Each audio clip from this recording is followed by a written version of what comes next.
Good afternoon, everyone. I'm Ann Hodger. I'm the director of the Pittston Library right here, and we are so happy today to get this unbelievable gift. And I would like to introduce Mr. Tom Williams.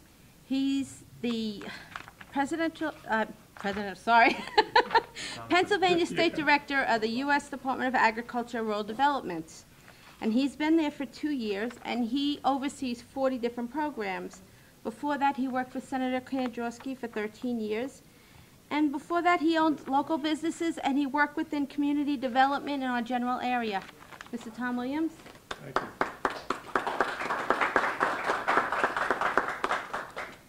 you. There's a key part she left out, and that is that I live in Mountain Top also. So I am from the area. I want to say thank you to and recognize Mike Carroll, Representative Mike Carroll, who has been very diligent in helping to go through this process. I'd like to recognize Joe Boylan back there, John Udicek's number one guy, and Representative Tom Tagg, who's just been fabulous over my time with Congressman Kandrowski. And of course, I can't leave out Charlie Lyons, where there he is back there. So let me just say a few brief words. And first of all, I will talk about what I do, what this program is, and why it's the Department of Agriculture, because we're probably the #1 misunderstood federal agency in the federal government, and we are the Department of Agriculture. And there are many different parts of the Department of Agriculture, but I represent rural development for the state of Pennsylvania. And rural development is exactly what it says. It's rural development, because Pennsylvania itself has the 4th largest rural population in the country. We don't have the 4th largest rural area in the country, but the people who live in rural portions in Pennsylvania are, there's a considerable amount of people out there. And what we do is we do a wide variety of programs, and most of those programs, all of those programs, are based on a determination of what is rural. And actually, Pittston is rural. Pittston is for this community facilities program, it's under 20,000 in population. Pittston is rural for sewer and water grants and loans, so that there are many things that Pittston and other communities in the state of Pennsylvania and Wyoming Valley can qualify for. What we do under community facilities is we do both loans and grants. The grants are not that large. They are small grants. The loans can range anywhere up to Corey Hospital. We awarded them a loan for $33 million in the past year.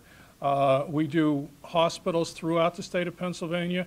We're doing a new hospital in Montrose. We're doing a new hospital in Elk County up there.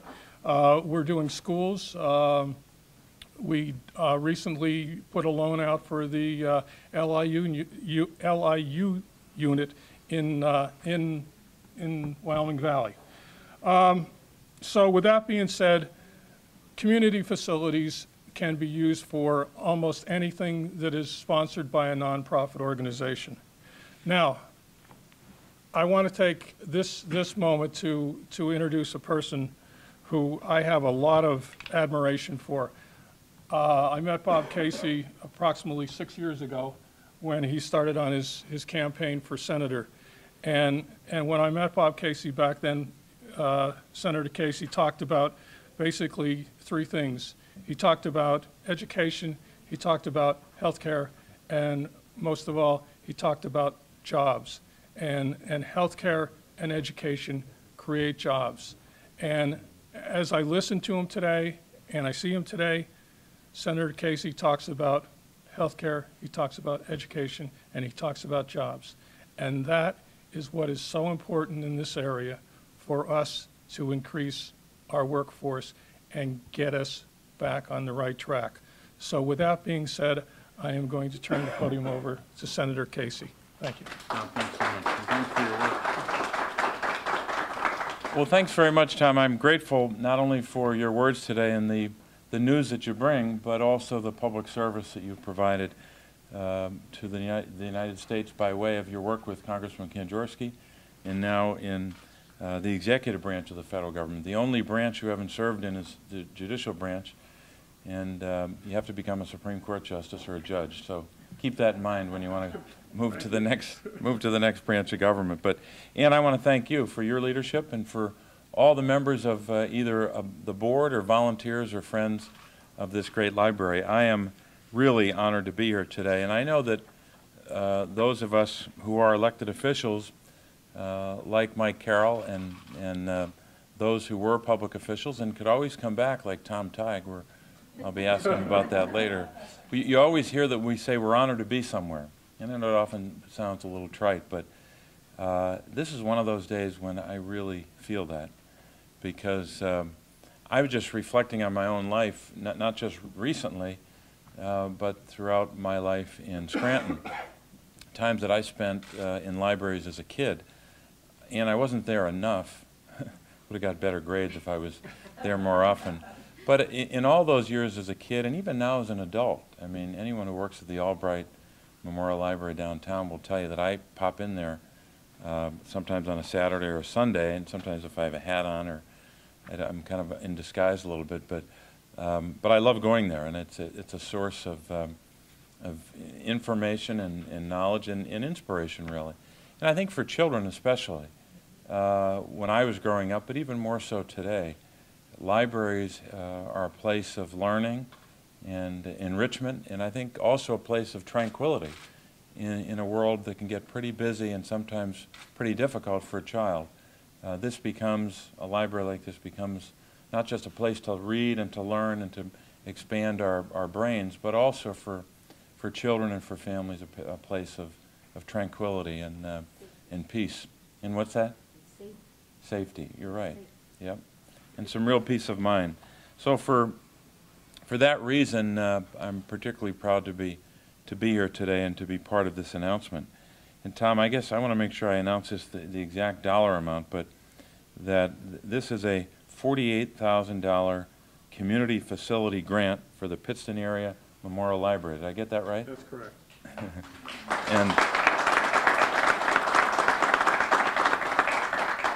And I know you have more work to do. Tom Tighe just reminded me that he's going to be calling me. He's going to be calling me again about something. I'm not sure what it is, but I'll await Tom's call and I'll take his call. But I'm really honored to have this chance to be part of this, because this is one of the days when we can appreciate the way that the public sector and the private sector, the nonprofit sector, and folks who are spending the kind of time that so many folks have spent to make this library such a success. And we're grateful. Now, I was given a list of things these dollars will be spent on. I want to make sure I get this list right. Computers, right? 14 new computers. New bookcases, right? Yes. Spinning carousels for children's books. Those are right there. Right here, okay. Carts for toddler books, security cases for DVDs, nonfiction children and adult sections, books on CD, large print books, new furniture, and it goes on and on. All of that. And this is one of the things government should do once in a while.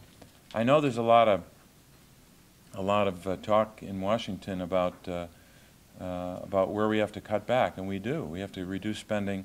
We've already cut it by a record amount. We've got to cut it some more.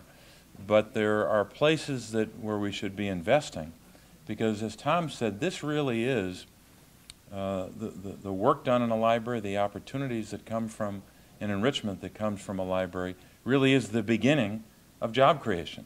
It really is the beginning of education, or the furtherance or continuation of education. So we need our libraries to have the resources that they need to get that job done. And let me conclude with a historical note. I'm getting older, so I'm always reflecting on some of our history, but it strikes me that when I was in one of my first 2 years in the Senate, we had a visit by David McCullough, the great author who just put out a new book this week.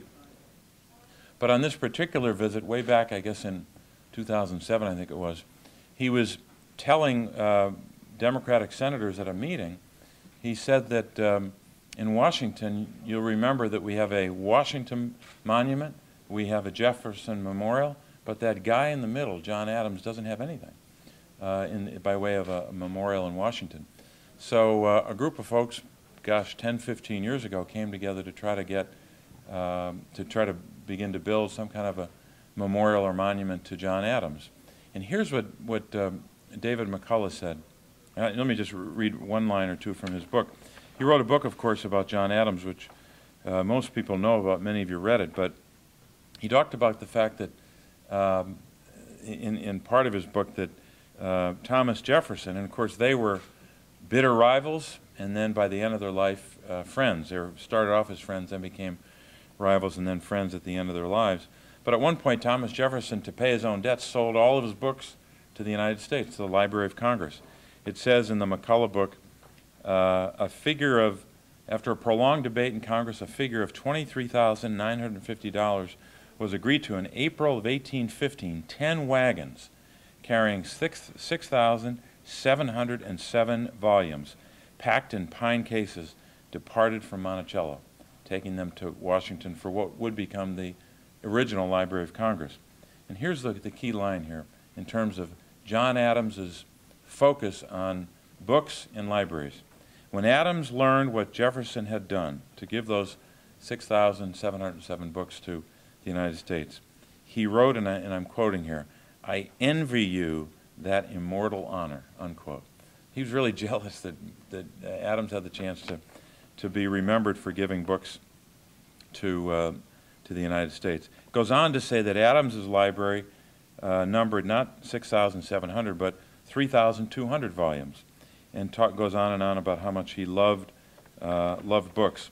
And it said at one point in the book, if Adams found any relief or pleasure in his duties, it was approving, on April 24th, this is a particular year when he was president, approving legislation that appropriated $5,900 to purchase such books as may be necessary for a new Library of Congress. So he had a hand in the creation of it, but he was jealous that Thomas Jefferson was able to donate so many books. And here's the final thing I'll say.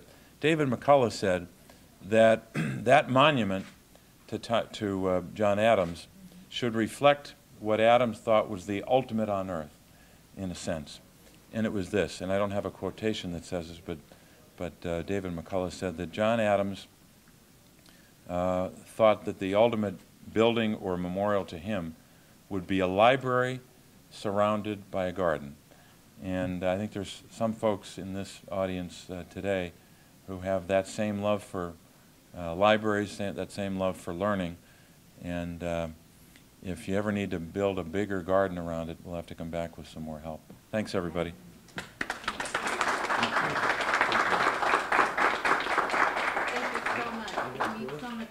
Would be, how did you get involved with this project itself, and why did you want to see this? I got a visit from a Pittston delegation, including Mr. Cosgrove. He was there, and former Representative Teig, and a number of folks came, folks from the library, and they talked about their ideas for improving the library and getting help. And this is one way that the federal government can help. We want to help them as well in other ways, because I consider this an investment in not just in education, but literally an investment in our future. So I'm happy to be part of it, and happy that the Department of Agriculture is able to target resources for this kind of a priority.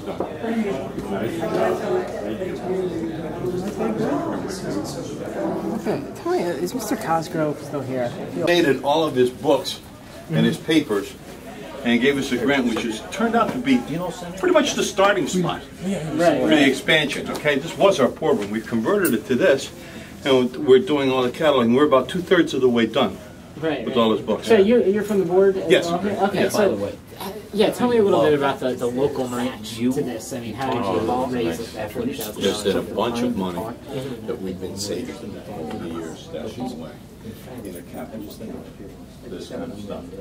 And when it came down to time for match, it's just as simple as moving one side to the other. Okay. Right. Okay, it was just, it's set aside for capital equipment, just for that. Is a bunch of money a treasurer's term? Yeah, it is. Do you notice it's very non-specific? It's this treasurer's term. But because there's been a whole bunch of people who have been on the board long before I came along, and it's been a gradual build-up for a long period of time, donations, things like that, and they just saved the money. Set it aside where we got by. The other thing comes down to, you find the administration, if you were looking for an adjective, frugal would seem to work well in describing how this place operates. Right. Okay? I'm sorry, your name was? I'm Pat